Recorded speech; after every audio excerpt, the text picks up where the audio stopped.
Yeah, come and take a look at the snow. Bright white as far as your eyesight goes. Come and take a look at the fields of snow. I'll just get my coat, then we're good to go. Come and take a look at the lake. Let's have a quick skate before it gets late. Come and take a look at the frozen lake. Put your clothes on, mate, don't make that mistake. Happy Christmas. Greetings, holiday shoppers. There are now 155 shopping days left until Christmas, and you know what that means. That means it's time for another episode of Christmas Creeps, your one-stop shop for holiday movies and TV shows all year round. My name is Joseph Wade. I'll be your host for this evening. It is Christmas in July, everybody, as we record this, and we have a very special episode to bring you today for lots of reasons. But let me introduce our co-hosts. We have, of course, Johnny Five, the human robot. Happy birthday, fuckface. Hey, thanks a lot. Mr. Bradford is here as well. Brad? Heaven or hell, round one. Let's rock. And back from a very long hiatus, unless you were paying very close attention, is our friend Karen Five. Karen, what's been going on? Hey, not much. Folks, friends, you know, we had a brief shining moment of happipiness on this show where we watched a Muppet thing and we were riding that high for a good couple of weeks. And then, well, I'll just cut straight to the chase. Birthday Boy's choice, and I apparently chose the worst thing in the entire world. You chose violence. I chose violence. This week we're discussing the 2019 movie ? A Karate Christmas Miracle. And I really don't know what to make of this. Like, I can't make heads or tails of this thing because, like, we all watched it. Like, this is not a shared hallucination we just experienced. Are you sure? You know, I kind of wish it was. I mean, I'm still holding out hope that this is a CIA op. I'm just going to say that. Somebody's Manchurian Candidate trigger. Oh my god. I don't know about this. I mean, it's definitely a movie in the academic sense, but I don't know. That it was moving pictures, yeah. Yeah, in that they, like, filmed people doing things. Well, doing things is a strong choice of words. A camera followed two actresses around while they wandered the streets of their hometown and did absolutely nothing? Yes, that's what happened. This was filmed in Hoboken, right? Because I know it was... I believe so. It was set there anyway because they referred to New Jersey, and I know one of the actresses was wearing a shirt that said Hoboken on it. You know, for a long time it was cool to hate on New Jersey, and then it wasn't. I think it's time to bring it back after having watched this. Breaking news, Lionsgate has just acquired the rights to Kevin Smith's Clerks 3. So yeah, I think you guys are 100% correct on that one. Oh yeah, let's just, like, burn New Jersey off of the map. Yeah, I mean, California's on fire. Can we just take California and just use it to, like, burn New Jersey off like a tick? Please. Put all of the fire over here. Yeah, let's just fold America in on itself. Hold New Jersey up to California so it lights itself, like when you try lighting a cigarette off of a candle. Exactly. Because California is always on fire, right? Lately, yeah. No. Oh, jeez. See, we immediately jumped to, like, let's just burn everything down because that's the mood this movie put us in tonight. Honestly. And also, I think we're all just in, like, a manic state of desperation because just to pull back the curtain for a moment, we were very, very close to not doing this show at all tonight. And it was really touch and go. I was in the depths of hell, and then now I'm in the highest of highs, my friend. And guess what? We're just going to have to power through it because there's, like, this adrenaline rush cannot last forever.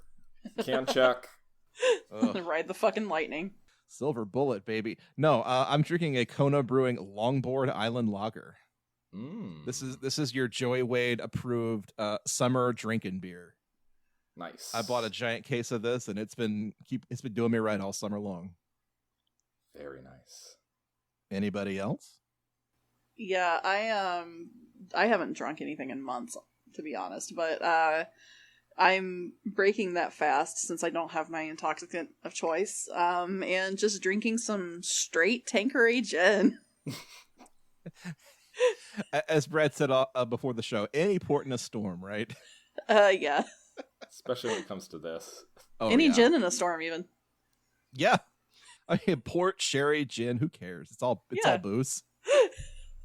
It works. Johnny 5? J-Man. I'm drinking rubbing alcohol. Appropriate for this Fair situation. Enough. So, okay. Cards on the table. Actually, no, that's not the right metaphor. Let's just jump straight Karate's on the table. Karate's on the table. I'm going to put up some money for someone to try and explain the plot to this movie in 60 seconds or less. Who wants to take that challenge? Karen. Oh no, Karen, are you up to this? Does this movie have a plot? I mean, you say describe the plot of this movie, but I don't think conventional sentences can describe the plot of this movie. I think you would have to resort to some level of word salad to really convey just unintelligible screaming.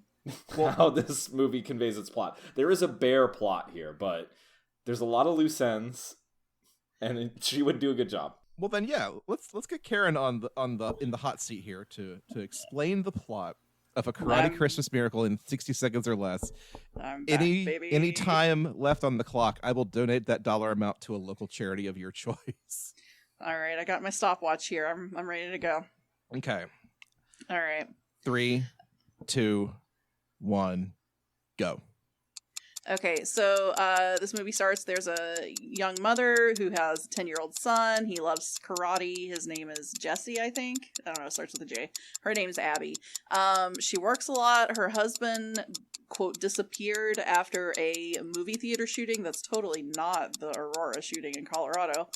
And the whole movie basically is her son is convinced that if he teaches himself to get his black belt by Christmas, that his father will reappear. And so he's doing this list of things by Christmas, one of which is teaching himself to get his black belt. And his mom's like, yeah, whatever. But then they go see this law professor who... oh fuck, I'm about to run out of time. Who used to be a psychic. She said some stuff to the wife. Okay. Okay, he's cutting me off. All right, I think you've had enough. I've had like 2 sips. Oh. Yeah. All right. Can I try? Okay, we'll let John try. Let's reset. Let's just reset the clock. Are we each gonna try our own version of this? Yeah, let's go round robin style. Yeah, you know what? That's actually I like this. Let's do that. All right, hey, John, All right. You ready? Okay, Jonathan 5 up at the mic is gonna try to do this. Are you ready? Yes. Okay. 3, 2, 1, go. Okay. Jesse's dad disappeared, quote, after a mass shooting in a movie theater last year, and he's convinced that if he does a bunch of things, including getting his own karate black belt, his dad will come back. His mom, meanwhile, ends up running around the entire movie with a psychic turned law professor that amounts to absolutely nothing because in the end, the kid's dad does come back when he gets his karate black belt.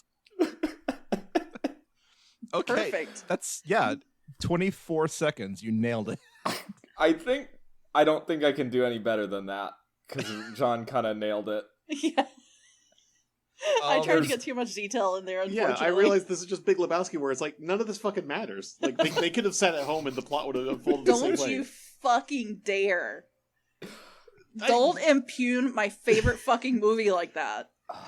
The dude says it himself, like, they could have just fucking stayed at home and everything would have resolved the same way. Except Donnie would have had a heart attack somewhere else instead. Yeah, but the Big Lebowski is actually good. Yeah. Yeah, but... Actually, this is more like Silent Night, Deadly Night 2 than anything. Because it wastes about a third of its already paltry running time just having another movie happen in it. I mean, if we're going to start comparing it to movies, I think it's more Silent Night, Deadly Night 3. Yeah. The nominal idea of a plot is there, but then a bunch of nothing happens instead. There is a lot... So wait, John, hang on. Are we just going to drop the whole donation thing, like the game? Are we done with that? John did it in 24 seconds. I think that's good.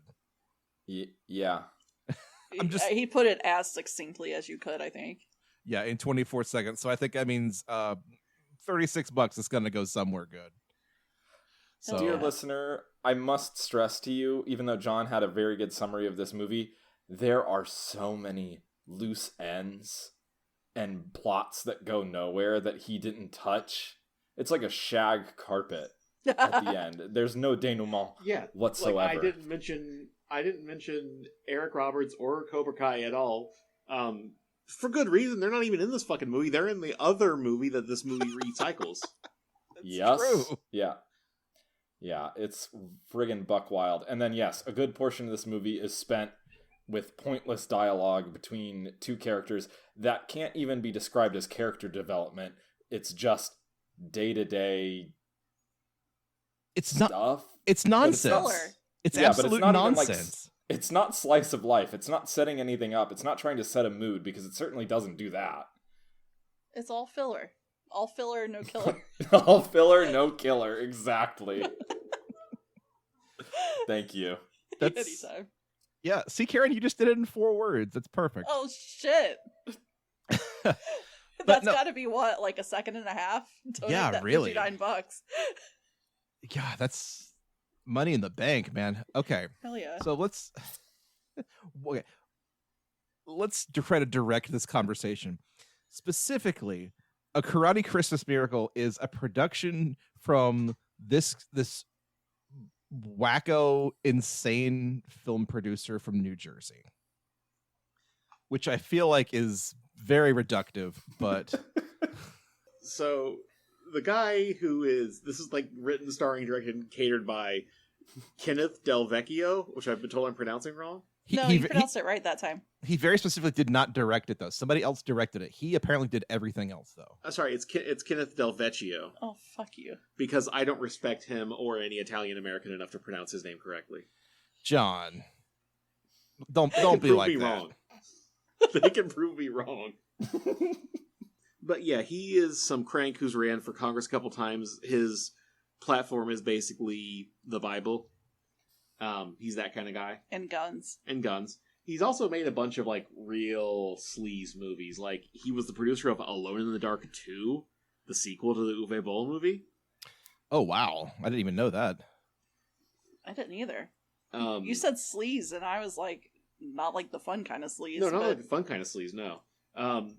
The movie that this movie recycles a lot of footage from is called Joker's Wild, which when I first thought this, I saw this. I didn't realize it was all recycled from another movie. I was like, oh, the idea he got was like, oh, the Joker movie last year, everyone's going to shoot each other up because of it, or 2 years ago. Time doesn't mean anything anymore. But it's all recycled from an older movie that's basically the fucking Aurora shooting, including a character who was a movie theater named Aurora. Because he's that kind of asshole. Yep. Yeah, the daughter of the theater owner's name is Aurora Palace. Oh. I can't with any of it. I can't. Why? Yeah, no, the website describes it as a pro-Second Amendment film based on the events of the Aurora shooting. Because when a bunch of people get killed by gun violence, the first thing that we need is someone talking about, but think about the guns. Won't somebody please defend those poor defenseless guns? Yeah. And of course you had to get a Batman guy to be in your movie about the Batman shootings, right? That's why Eric Roberts is in this movie. Or I mean that movie. He's in this movie because he's in that movie. And then they just recycled shit from that movie into this one. Yeah, and it was so confusing. That's why his face appears on the poster in like a bubble, because he basically doesn't exist. Because you got any residuals for this? Maybe. If you recycle film from an old film, do you have to pay residuals? Crispin Glover didn't get paid for Back to the Future 2, did he? I no, he didn't. He sued the producers of Back to the Future because of that. Because they used his likeness, and he was like, "No, thank you." You know who my favorite movie character ever in any movie is? Who? What's that? The guy in Back to the Future 2 who's like, "I think he took his wallet." Then he turns to the camera and goes, "I think he took that guy's wallet." He has like 4 lines, and 3 of them are, "I think he took his wallet." I remember when they in 2015 when they did like the big Back to the Future like anniversary like party in California, he was like one of the special guests, was that actor. Yeah. That's fantastic. But I'm looking at IMDb right now, and like this is the saddest thing. Martin Kove, who is, Kreese from Karate Kid, he appears in this movie as the guy who owns the movie theater, who has like a psychic phone call with Jesse the kid. Yeah, what even was that? Okay, on IMDb, so he appears in this movie, A Karate Christmas Miracle. The thing he appears in immediately after this is Once Upon a Time in Hollywood. Oh, poor guy. Like, damn. He at least, traded up, but then Yeah. he's still doing this shit because guess what? He appears in the sequel to A Karate Christmas Miracle. Which is what we're watching next time, right? No, I don't know. No, thank you. I can't. All right. So We gotta save it. We can't do these two in a row. It'll break us. There's I want to point out that in this movie, the kid's name is Jesse Genesis. Yes. Yes, it is. And in the next one, I'm pretty sure the kid's name is Cain Gabriel, because the dad's name is Ajax Gabriel. Yes, it is. So he named his kid after the shitty son who killed his brother? Yes. Well, you don't know what happened to Abel Gabriel. I think you do know, actually. Yeah. That's the problem. Cain killed him. I don't know if we can describe how much just inscrutable stuff there is in this movie. The only reason I that could goes think of this absolutely nowhere. movie for existing is the kid was like, "Hey, Dad, put me in one of your shitty crackpot movies. I want it to be about karate." And the guy's just like, "Okay, we're going to make one of my shitty crackpot movies that's about you doing karate." And Christmas. Because Yeah, why 'cause, not? like, a decent chunk of the action in this movie is just like shots of this kid like thinking he's doing a cool like montage or something, like doing shitty push-ups and kicks and punches and stuff. Also, their fucking karate class is like wrestling. Yeah. Well, the karate class scenes are my favorite scenes in the movie because, first of all, yes, it's apparently just like judo wrestling, which is specifically not karate. But Yeah. also, No, it's judo. The only people in this karate class are the instructor and Jesse and one other kid. There is literally nobody else here. He just The mark. dunks. He for just today. dunks on this one kid repeatedly. And all I can imagine is like Jesse just has terrorized the other students in this class so bad that everybody has been driven away except this one other kid. And I want to point out that the instructor isn't even actually the sensei, because Jesse takes great points to point out that the sensei is a lady. But we Yeah. never see her. No. We never see her. She's over there, just out of frame, laughing and slapping with us. She's outside of school with Minkus. So, I was gonna say, you were talking about the kid doing push-ups. I did have one good laugh in this, and it was not intentional. Is when the kid basically says he's not going to talk anymore and he has to start training right after he had a nightmare, and he just starts doing sit-ups in the bed. Yeah. That was so good. He has all of this like frustrated like psychic energy he has to get out, and he can't scream, so he just does push-ups. It's so good. This poor kid needs there to were a grow up bunch few of years and hit puberty. There were a bunch of attempts at comedy in this film. Were there? Primarily through, I think there was a lot of like the psychic law professor. His lines were supposed to be funny. Zany, wacky law professor lady. No, I see. I couldn't. If that was the intent, then okay, I guess. But like, she just came across as just absolutely out of her mind, like not in a funny way. They were trying to make her like kooky, and they were totally trying to like make paint her her funny. as that. Yeah. Now, let's talk about the law professor lady. Who, I guess, her character's name is Elizabeth. Not that matters. She's law professor lady. She's psychic law professor lady. It does matter because she insists on being called by her name, which is, that's fine, but it is a thing. As one wants to do. Sure. Yeah. But so, actually, I don't even know how much we want to go into this because it's kind of sad. Just the actress, Julie McCullough, was an actress in the 80s and 90s, and she's very obviously like, this is what she does now. But looking into her kind of history, she was the actress from like the 4th season of Growing Pains that Kirk Cameron specifically fired because he found out she was a Playboy playmate. Oh my god. And this was like right after his like big born again Christian thing. And I want to fist fight Kirk Cameron. I don't understand how you hire somebody with. I guess it was the 80s. I guess he didn't have the internet. I want to fist fight Kirk Cameron with a blade. Like, how do you find out later after the fact that somebody posed for centerfolds? I mean, the honest answer to that question: you pick up a Playboy and accidentally see someone you know. Trap sprung, Kirk Cameron. I think it's a good idea. Wolverine should fist fight Kirk Cameron. Oh, hell yeah. Hugh Jackman, give me a call. I got an idea. But no, this lady, like she's been working consistently since the 80s, so good, more power to her. But in this movie, I do not know what they are asking her to do. It's unfathomable, this performance that she gives. I think, to her credit, she's the only person that's making any sort of passable attempt at acting in this movie. Oh, 100%, yes. Yeah. I'll give you that. All props to her. Like, she's definitely working the hardest out of anybody in this film. She's earning that paycheck for sure. Does it succeed? But that may be more the strength of the writing than anything. But it almost seems like at times, like, it's hard to tell where the script ends and then the actor's ad-libbing begins, because the places that she takes that character don't make any sense to the movie. And I have to believe that at some point they were just like, well, let's just let these scenes go and see where they take us. I think maybe after about 5 minutes she realized they didn't have enough tape to do like second takes, so she's just like, whatever I say is in the movie. Look. She's trying. She's trying harder than anybody else in this movie. She gets a B for effort. So, John, what you're saying is that this was just like a total power move on her part. Yes. She was like, you have to put what I do in, so I'm going to do what I want. I feel like she gets it, that this is, like, she knows what caliber of production this is, and is putting forth the kind of performance that she thinks that this is worthy of. I mean, that she thinks it deserves. Yeah, exactly. Like she's acting, but like you can tell she's hamming it up and just like, not taking this seriously at all.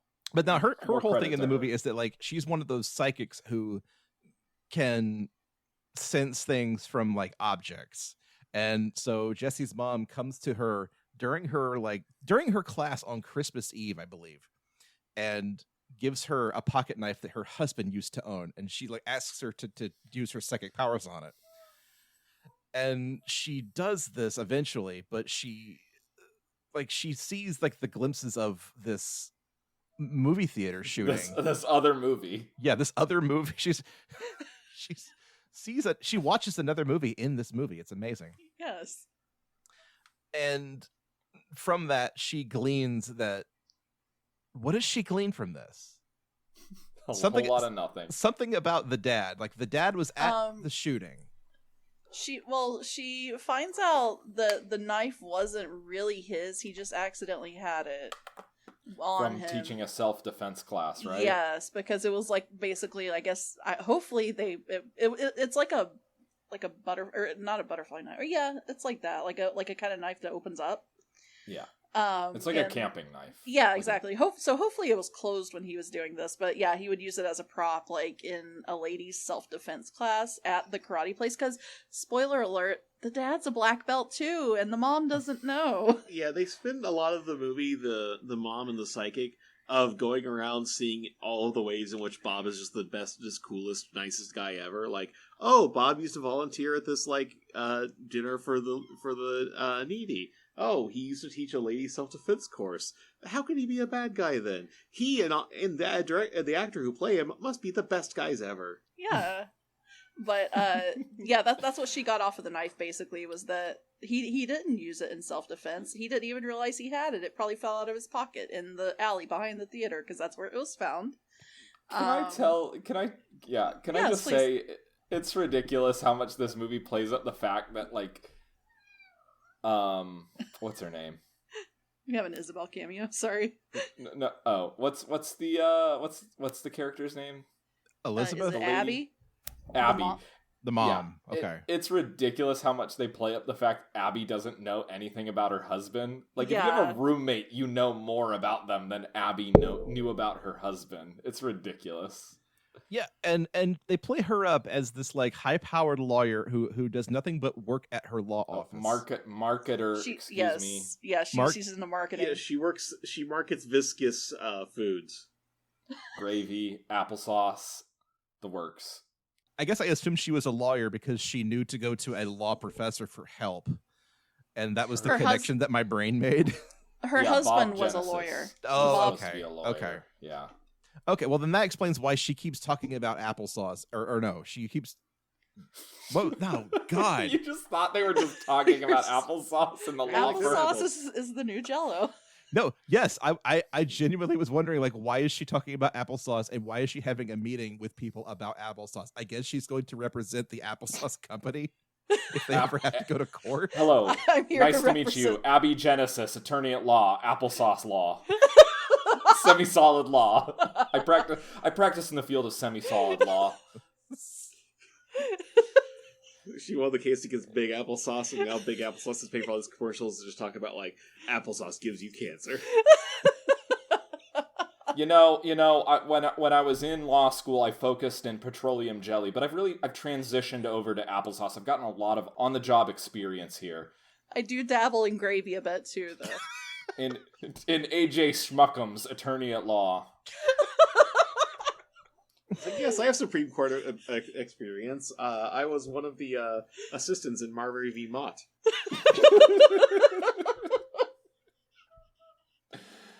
Don't even get me started again. My lawsuit against the Disney Corporation for Peter Pan peanut butter. We lost that one big time. We've been trying to get them for years. There's a thing that she says in the movie where she's like, applesauce is amazing these days. It's the new Jell-O, which, you know, Jell-O is a trademark term. So I don't know that you can say that about applesauce. Yeah, no one trademarked applesauce as far as I know. Wait, here's a question. Yeah. These people are all, like, disgusting, like, New Jerseyans. By gravy, do they actually mean, like, spaghetti sauce? Oh, shit, you're right. Oh, you may be onto something. None of these people, like, read as, like, regular-ass New Jerseyans, though. The kid's real name is Mario Del Vecchio. He is the most, like, Italian-American New Jersey to ever Italian-American New Jersey. Sorry, Do you think he has a necklace with an Italian horn on it? For sure, right? I hope so. He's a 10-year-old in a movie who spends as much of the movie as he can doing sit-ups or push-ups to prove how good he is at them. Oh, you're right. I have to say, like, I you know, as a general rule, as most people, I hope, don't advocate violence toward children. However, I mean, I could give you a couple names. This kid looks like the kind of fucking kid that needs to be punched, like, a few times. You better watch out. Bob Genesis is going to come after you. This is 1,000,000% the kid that takes karate classes because he's being bullied. And I know because that kid was me. Oh, no. Did you take karate classes, Joe? Yes, when I was a child, I took karate classes for like 4 years. Hell What yeah. belt did you get to? I made it to green belt. Did you have to register your fists as a lethal weapon with the state? No, my fists at green belt, your fists are basically like airsoft guns. Oh, shit. All right. Well, I'll know not to ever cross you, but also because you outclass me by quite a bit, I'm certain. But also, there was a whole section in this film where the kid is explaining the meanings of each belt color. Yeah. And this... It just turned into an infomercial for about 3.5 minutes. Well, it's I mean, friggin' crazy. This is what made Jonathan say to me when we were watching the movie that, like, he's like, oh, okay, that's what this is. This movie is just because this guy's kid wanted to be in a movie about karate. Well, I have... Like, he just wanted to show off. Sorry. Oh, 1,000,000%, yes. But I have two thoughts here that go in different directions. The first one is the explanations that he gives are not the explanations that I received in my karate class, because mine were much more simplistic. And I guess it comes down to like the discipline that you learn, because in my karate classes, we learned that there is no meaning between each color of belt. It's just a progression from white to black because the black belt means you're that much more experienced. You have been fighting that much longer. Your belt is basically John McClane's shirt from Die Hard. So you said there's no meaning to each belt. So you practiced in the nihilist school of karate. Yeah. Yeah, you Nihilistic karate. Strike first, strike hard. Fuck them. My second thought was I just randomly searched karate belt level color meanings, and I think I found the actual webpage where they stole all of the dialogue for that scene. Word for word. I think it's word for word. White belt. The white belt symbolizes a birth or beginning of a person's will to acquire the skills of karate. Yellow belt. Yellow signifies the first beams of sunlight that give a seedling new growth and new life. Oh, yeah. shit. Is this at least from like an official karate association, or is this somebody's GeoCity page? This is from the New York Martial Arts Academy's website. Okay. Maybe this is like say that when I was in college, I knew a guy from Mexico who did karate, and he said told us a similar thing, like the colors have meanings to do with like the cycle of like a tree growing or something. Yeah, okay. I mean, that makes sense. Like, I'm not saying that they made that up, but they very obviously cribbed that from this webpage. Yeah, like word for word. But also, this website gives you the approximate amount of time you have to practice to achieve that belt. Oh, thank you. I was hoping somebody would bring this up. Because from white belt to yellow belt is 6 to 9 months of training. And it's roughly 6 to 10 months per belt all the way up to black. So this kid does like 8 years worth of karate in about a week. What did he start the movie as? Green, I think. I think he was purple. Oh, okay. Because I think he acquires 2 belts during the course of the film, and then he gets black at the end. Yeah, I know he went through red and brown at least. So, okay, red and brown. So that's 12. Red is 12 to 20 months. Brown is 12 to 20 months. And then you get black. So realistically, yeah, he did about 4 years of karate training in a week. Because, okay, this kid. It's a miracle. It is. And he's self-taught, too. That is the Christmas miracle of this movie. Anybody can self-teach themselves karate, even an 8-year-old kid. It's like going to those really progressive schools where they let the kids grade themselves. Oh, Hell it's like, Yeah, I'll give myself an A for this. Yeah, I think I'm a black belt now. God, who is the fucking kid that goes to one of those schools that gives himself like a B+? What kind of fucking dork? That's a kid who thinks he knows how to game the system. He's like, no, I'm smart. I'll give myself a B+. That way, they'll think like, wow, he did stuff really challenging. Let's give him a big scholarship. Oh boy. I think that you just described like half the commentators on Fox News. Oh no. I can't say that for certain. So but, yeah, Karen, take it away. So one of the general things that kind of confused me about this movie is the guy who made it is like a chud, like evangelical type, right? Right. So Yes. why I'm surprised that the characters in this movie drink and also apparently are cool with psychics. Because as someone that grew up in an evangelical household, both of those things were extremely forbidden. I think you're describing more like the Southern Baptist set, and I think this is more of a New England Northern fundy sort of situation, where there's a little more leeway in some of those regards. He also did, I don't think we've touched on this, a super very weird pro-life film where people get taken hostage and forced to take their babies to full term, and I'm not making this up. Yeah, it's called The Life Zone. Oh, please go look that up. I'm not going to get into it further because I don't want to talk about it any further. Well, but can I give my potential answer to this? And it's basically just, I think we're dealing with the kind of person for whom their spirituality is purely performative and they don't actually care. Like they don't actually believe in or practice this stuff, but they say they do, and it makes them feel good. Okay. And it also helps their campaign. Exactly. Yeah. Perhaps. Yeah, that's why it's performative. It's purely performative. There you go. I think you hit the nail on the head there. Okay, yeah, that's fair, because that was like bugging me about this, like as someone who grew up in like an evangelical like kind of environment,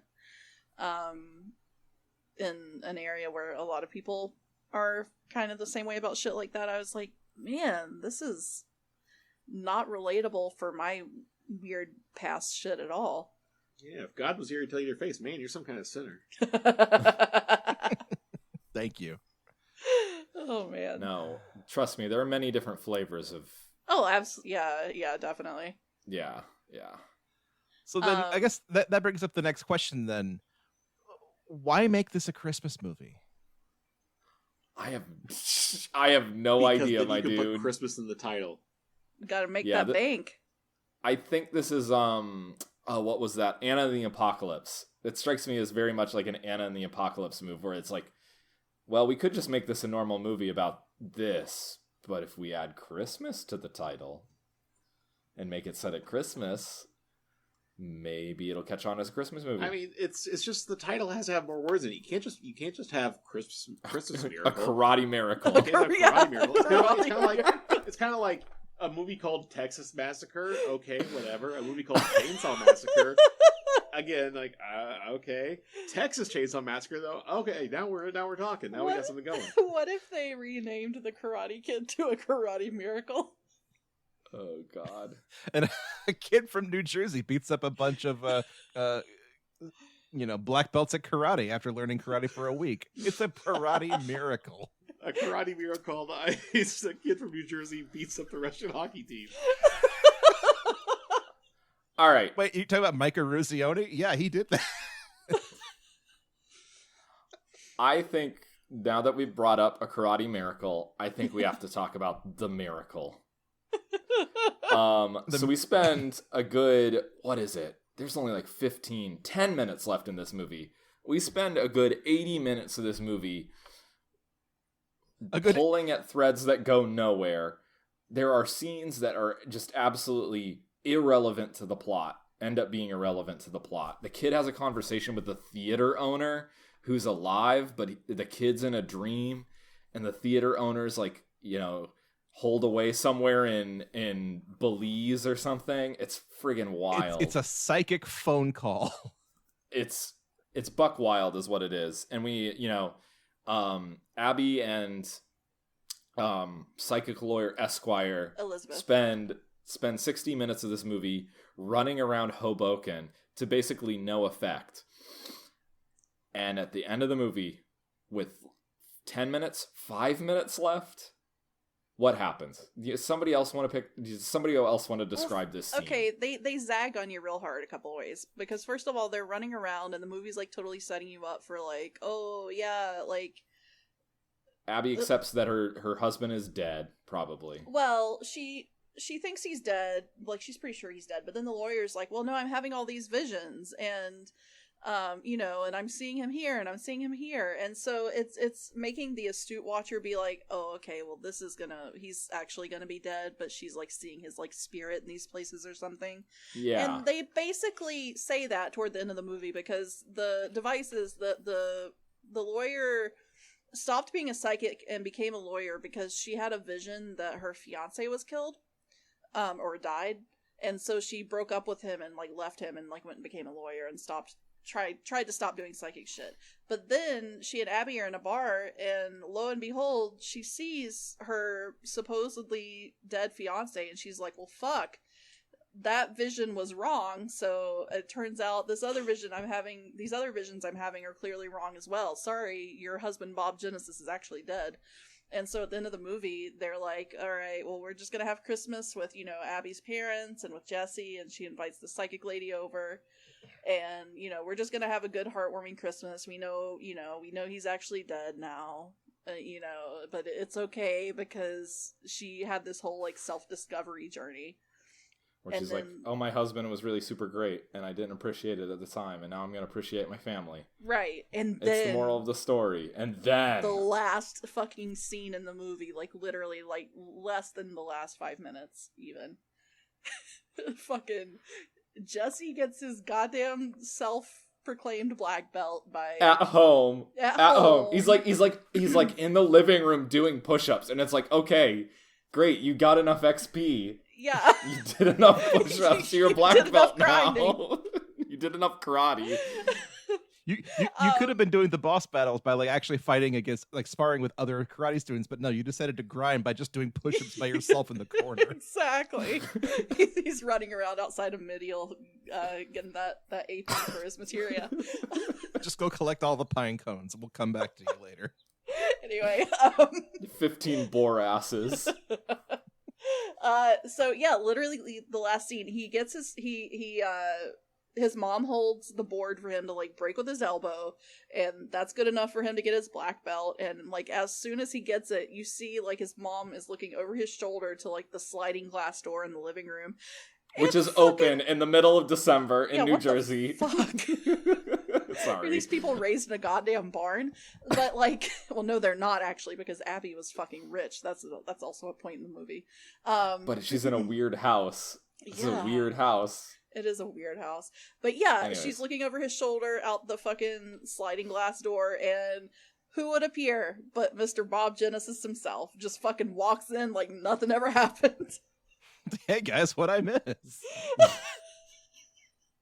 I mean, no explanation. Why did you disappear for an entire fucking year after this place was shot up, and now you're just like, you're back all of a sudden? And, where were you, dog? And Yeah. the reason there's no explanation, the reason they don't dwell on any of this is because as soon as he walks in the door and they all hug, it freeze frames and the movie's over. Yep, that's it. They don't That's even all, folks. give you a chance to go, hey, wait a minute. Yeah. You get nothing. No. You No, lose. we don't know what happened on that night. They don't give us where he's been for a year.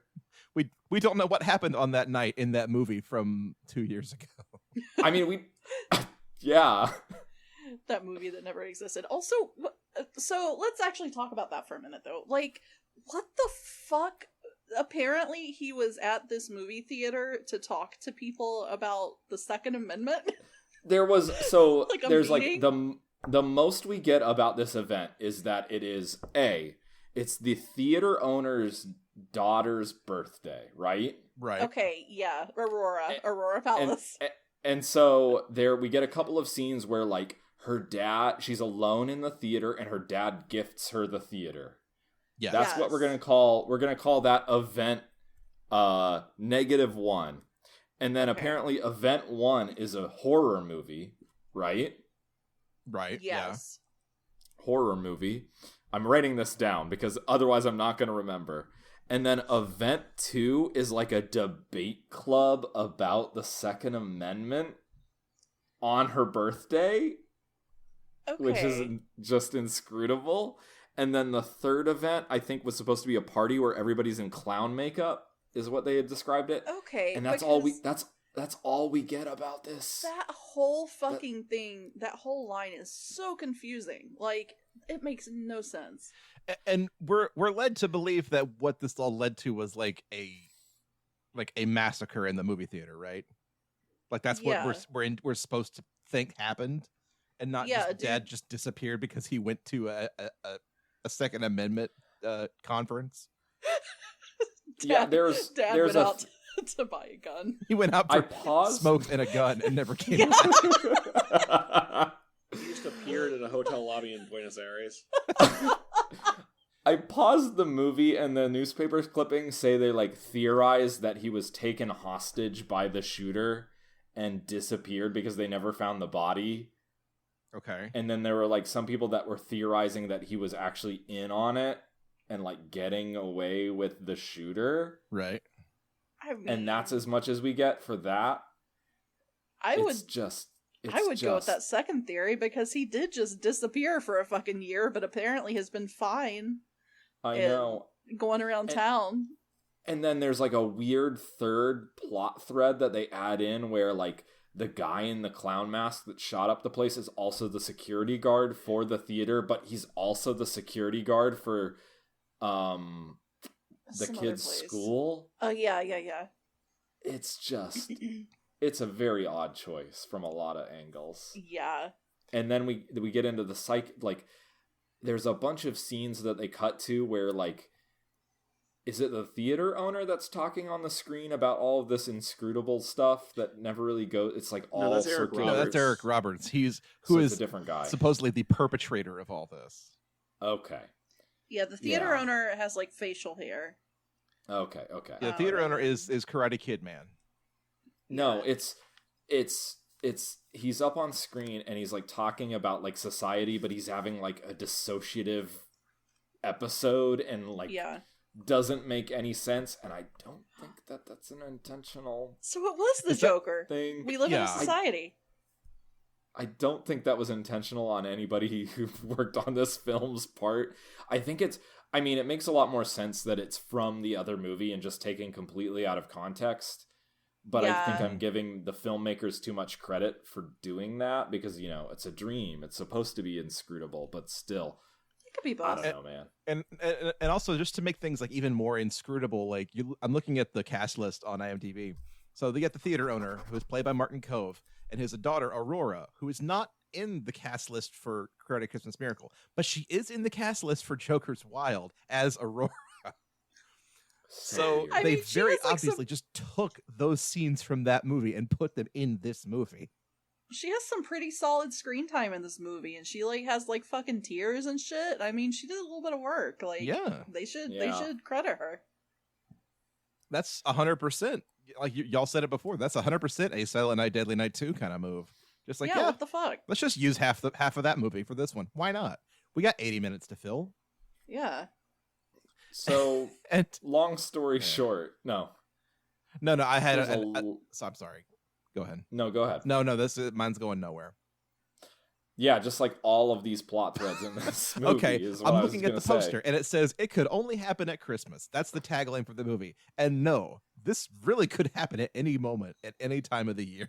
Yeah. Christmas is 1,000,000% not important to this movie. No.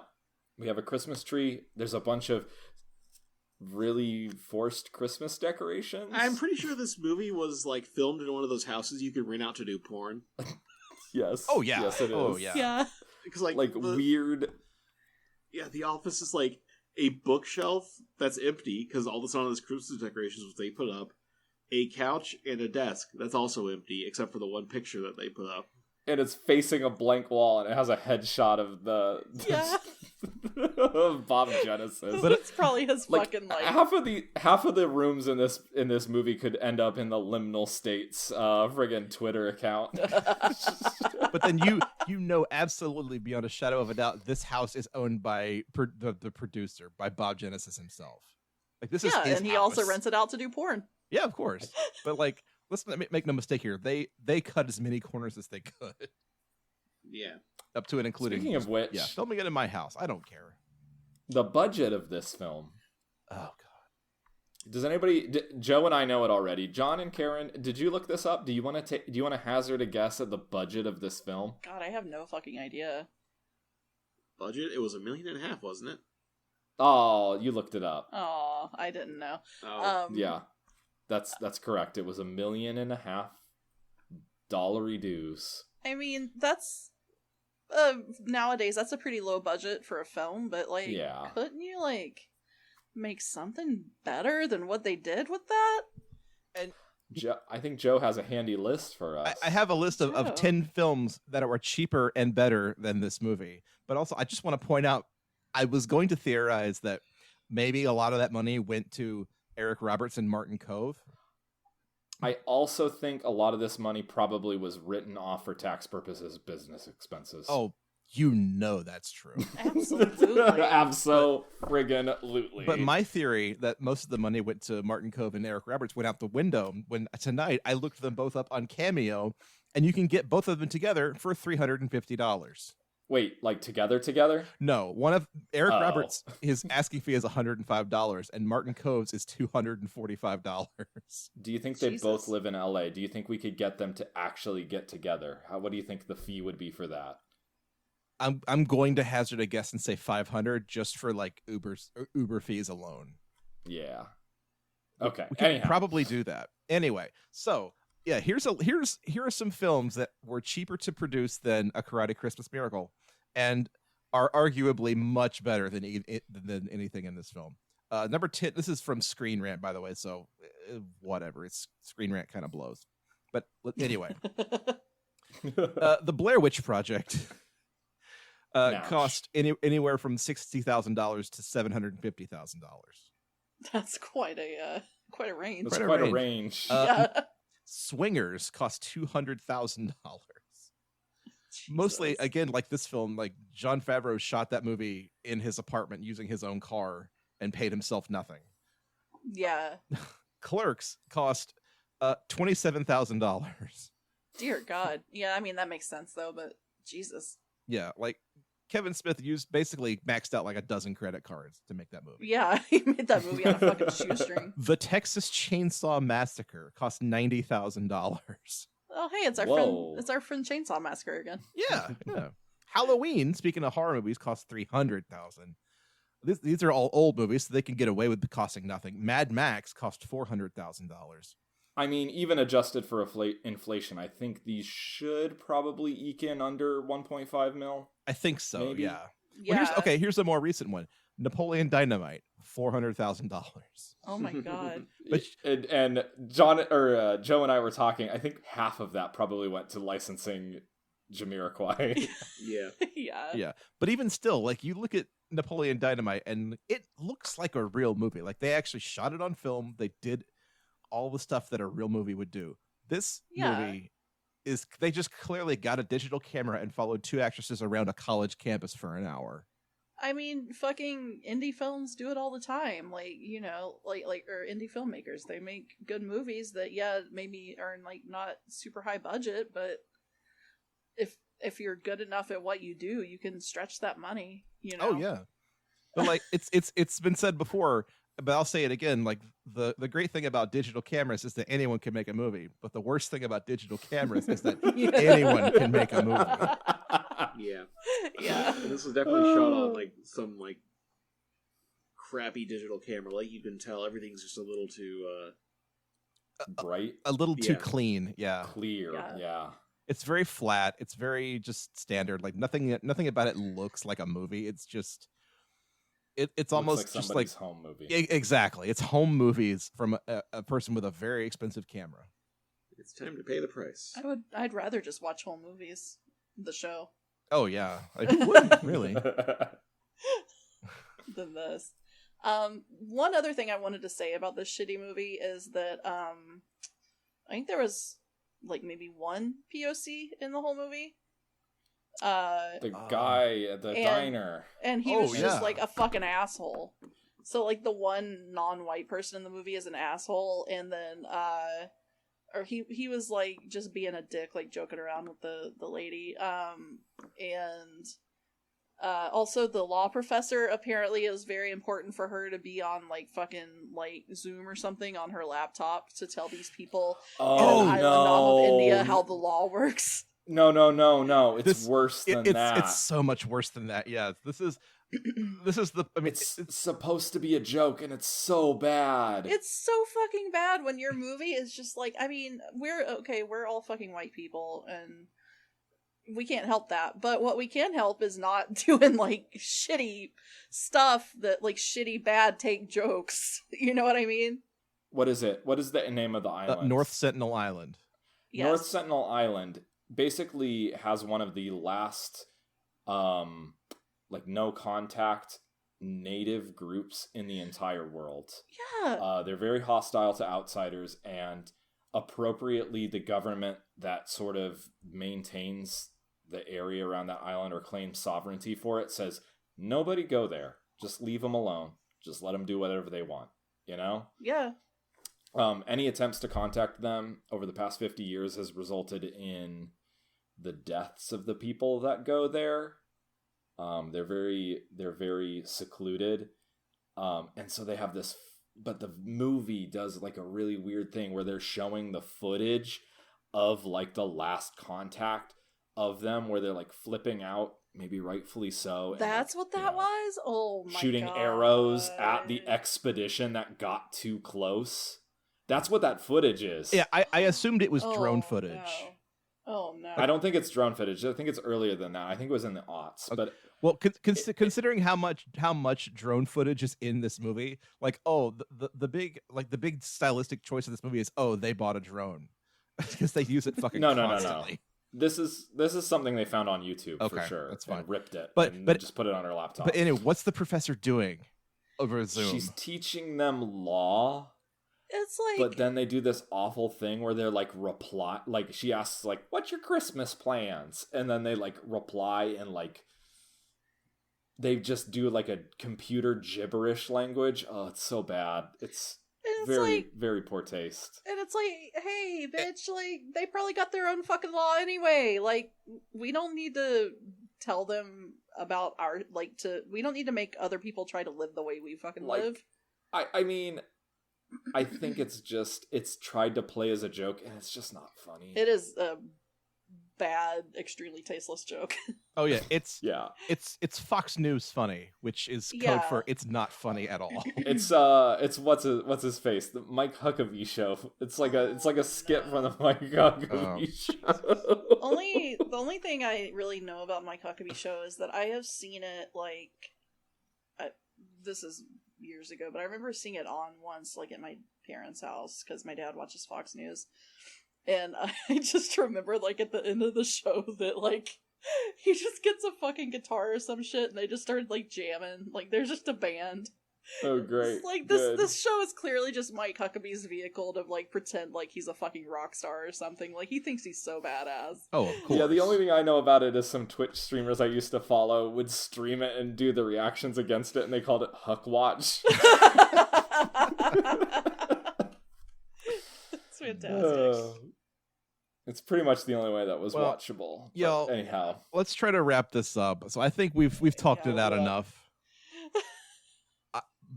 it's so bad. Like, let's, before we get into the crankometer and quality, let me just emphasize, most if not all of the movies that we watch on this show have at least are real movies. and have some level of coherence and have a through line. Rap City Street Kids had a through line. This movie does not really have a through line. Like, it swerves at the end and basically defeats any through line that it had, regardless of all of the hanging plot threads that it also has. It's inscrutable and pointless. Did this movie actually make its budget back? I'm sure not. Okay. So, we haven't mentioned that this premiered at the Hoboken Film Festival. And lo and behold, guess who's the chair of the Hoboken Film Festival? Oh, I could not hazard a guess. Who? You get 3 guesses and the first 2 don't count. Oh, it's Mr. Bob Genesis himself, isn't it? It absolutely is. Dear Lord. God. Who also, like, I saw on his I think it's his Wikipedia page, he declares that the Hoboken International Film Festival is one of the 10 largest in the world, which is just demonstrably not true. Maybe maybe top 10 largest cheese platters on offer. Yeah. the 10th largest pretzel and dip platter on offer at the snack table. It is one of the top Perhaps. 10 film festivals in Hoboken, New Jersey. I believe that. Like, why do you even need a film festival in Hoboken? Like, New York City is right there. It's right across the fucking water. Yeah, like Tribeca's right there. It happens every year. Yeah. Like, but see, right there, I just named one that's definitely more, like, bigger and more prestigious than Hoboken. that's legit. Okay, Yeah. we can name. I bet we can name 10. Okay. Let's go. Sundance, obviously. Yes. Cannes. Cannes. Okay. Venice. Yeah. Venice is the big one. Yeah. Toronto is another one. Yeah. Telluride is another one. Tribeca, we said that one already. Yes. I mean, all of the major cities are assuredly bigger than Hoboken's. Like, London's film festival has to be bigger. Tokyo's film festival has to be bigger. Come on. Like, for sure, right? Yeah. South by Southwest. I mean, come on. Oh, yeah. Yeah, there you go. I'm sure Atlanta's is probably bigger. Not to say that we're like disparaging the Hoboken Film Festival. Just I'm sure there are wonderful films that are part of the Hoboken Film Festival. let us I'm sure it's just be honest. It's all I'm saying. I mean, Yes. yeah, maybe there's like some local folks there who, you know, Yeah, made a film like earnestly, and it might be pretty decent. Maybe they couldn't get it into like one of the bigger ones, but like, I'm sure, yeah, and I'm sure it's a good time. Like, But- we're not trying to say that. We're just Come saying it's on. not it's not in the top 10 biggest films. That's not like the Springfield Film Festival or anything. But like it's kind of like just boldly declaring that Christmas Creeps is definitely one of the top 5 comedy podcasts in the world. You heard it here first. top You know, 5 it's- comedy it's- podcast. It's us and Yeah Dude and Adam Carolla, and there's probably some other ones out there, but you know, that's basically it, right? Yeah, there's my Bim Bam. Eh, I know Sure. they've been declining a bit, but you know, but who hasn't? Let's be real. yeah, it's been a fucking year. It's been a time, everybody. So speaking of time, we're running out of it, and I think we need to get to the crankometer so we can give this a proper score and be on our merry way. Yeah, So the Let's just throw crankometer, this in the friends. fucking garbage. Yeah, if you're just joining us this late in the podcast and you know 7 years in, good lord, the Wow. crankometer is our patented XY axis for rating Christmas movies. We use the x-axis to determine how Christmassy a film is, and the y-axis how good the film is. So, gentle friends, I present to you a karate Christmas miracle. Crankometer it, please. I beg you. He's very sick. Lowest fucking score possible on all. It's very fronts. bad, right? It's got to Yeah. be a -5 or a -6. Yeah, I Right? would like drop it below our Like- -5 even. I mean, Yeah. we did a -6 before. Holy Yeah, shit. like there is absolutely 100% no reason for Christmas to be involved in this film at all. This film is Wait, a we're doing steaming quality. fucking. No, wait, we're doing Christmasity. Yeah, we're doing Okay. Christmasity. Yeah. Okay, Christmasity's still. Nah. -5. Yeah, Right? it's. I mean, there are Christmas decorations. But That's they're about thrown it. in. I We mean, have to go there's- back to our metric where like it does not use it enough to misuse it, right? Yeah. Or does it misuse it? Do we feel like it's a cynical ploy to juice its viewership? Oh, Yeah. 100%. We sure as- Yes. Absolutely, yeah. So it's got to go negative, right? yeah. They made it a Christmas film specifically so that people like us would watch it. So let's give it a bad rating. But yeah, what I'm saying is it has decorations, but that's it. Like, there's no actual like Christmas. Yeah, like Christmasity. the ticking clock is the kid has to finish his list by Christmas Day. Yeah, it's just like a shitty like plot device. Yeah, it Although could just as easily have been his own birthday or something, you know. we Right. did use a -5 for people that abuse Christmas to nefarious ends, if you will. Yeah, Like but the Christmas shoes, like, to do a sappy whatever. Maybe a -3. I mean, that's generous. I feel like a -4? -4 is appropriate here. -4 feels good. they abuse Christmas to Commercial ends. yeah, to make this movie to also like shoehorn in his shitty like Second Amendment bullshit. Like, yeah, even, that's you know? Oh. true. Yep, you know what? I take it back. A -5 all the way. Yeah, agreed. Let's do it. Let's do Yeah. it. All Let's right. go. Y-axis. How far down are we willing to break this scale? I mean, it's -5 or 500. -6, right? -500. I think I'd prefer to watch Rap City Street Kids over this. Oh yeah, absolutely. This was so bad. Or Let It Snow. This movie is like a steaming fucking pile of dog shit. So This is one of the worst movies we've ever watched for this. yeah. And I was going to say, I think Santa and the Ice Cream Bunny has a more coherent plot than this movie. It's more entertaining, that's for sure. Absolutely. So it's got to be a -5 or a -6, But right? yeah, because this isn't not just bad, it's boring. It's Yeah. just there. It's just there, and it doesn't follow any sense of logic from one scene to the next, to the point where like I definitely tuned out after about 45 minutes and just sat there and stared Yeah. at the screen. Yeah, it's hard Yeah, to figure out yeah, what the fuck's going on, and it doesn't help when you get to the end and you realize none of this really mattered. They could have just watched the kid do karate for 90 minutes, and the movie would have the same fucking outcome. Yeah, It was so bad. this could have I been hated it so much. a 15-minute short film about a kid doing karate, and it would have been okay. this entire movie could have been an email. Yeah, this is the chain. This is a chain email of movies. Oh, this movie's not even good enough to be an email. It's just a draft. -6. Can we just drop it fully off the crinkometer and put it like -10? Null value. Null set. Nothing of value here. You know what?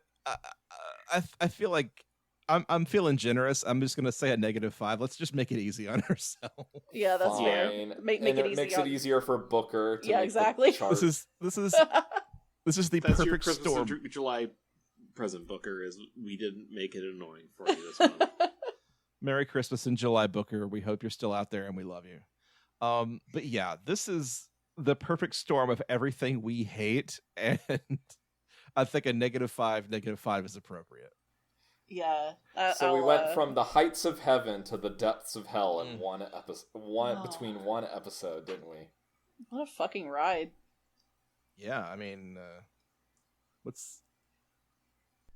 well, really, from the bottom of my cold black heart, thank you for joining us for this ridiculous episode of Christmas Creeps. God, this fucking movie is... I hope we've enlightened your day and brought you some joy, and I hope you would take our advice and please never, ever, ever watch this horrible thing that we've discovered. Don't watch this movie. Don't. No, what I was going to say is that Joe is a raging sadist, and this was everyone's birthday present to him was him just like Joe. torturing us. Yeah, I was gonna buy you a present, Joe, but now I'm kind of thinking again about it. I mean, So happy birthday! you know what they say: time is money. So you know what? Money well spent. So did we mention, by the way, the plot to Wrestling Christmas Miracle? Because just a quick summary of what IMDb thinks the movie is about, I should say. Okay. Because what yeah. IMDb thought Karate Christmas Miracle was about this kid's like, if I do enough karate, my dad will come back. Right. And that's all the movie had going on. So for Wrestling Christmas Miracle, the movie is, I'm an 11-year-old wrestling, superstar, and I'm quitting wrestling to make a movie because if I can make my friend laugh on Christmas Eve, he'll wake from his coma. Oh my god. Yeah, you guys didn't read that one? Holy I have to wonder shit. what movie they cut half of the movie out of to put in this movie to make up for the fact that they don't have enough footage. Shit like this This is starring what Mickey Rourke because she's the wrestler. shit like this is just like what gives people god complexes. Oh yeah. They're like, oh, okay, yeah, this is a totally realistic thing that can happen. I mean, we gotta I'm watch mad. the Christmas Wrestling Miracle at some point, right? Oh, at some point. And I Oh. mean, I feel like if we ever do a live panel somewhere, I think we should save it for that. That would be a lot of fun. God. Joe will eventually have another birthday again. Yeah. We can do that for Brad's birthday. No, we're gonna watch a good movie for my birthday. All right, I think we've overstayed our own welcome. I think we're sick of talking to each other now. So that's going to be the end of the podcast. Thank you for listening to us ramble on about this horrible nightmare. If you want to hear us ramble on about other horrible nightmares, please email us any requests or comments at xmascreeps@gmail.com. You can tweet at us at christmascreeps. Do all the stuff that podcasts tell you to do. Like and subscribe. Go to YouTube and leave comments because we put these up on YouTube. Amazon. Do we do Amazon? I don't even know. Apple. We do Apple. Go to iTunes and leave us an Apple review. Tell people about the show because we still have fun doing this, and hopefully you enjoy it with us as well. So, that's it. I don't have anything else to tell you. What if they take this kid and they basically just make Air Bud with this kid? Like, there's the Karate Christmas Miracle, the Wrestling Christmas Miracle, there's like the Lacrosse Christmas Miracle. There's no rule that says a mop-headed kid from New Jersey can't play basketball. Hey, nothing the rule book says the producer's son can't play basketball. Yeah. Oh my god. Good night, everybody. Merry Christmas and July. Happy Christmas. Happy Christmas.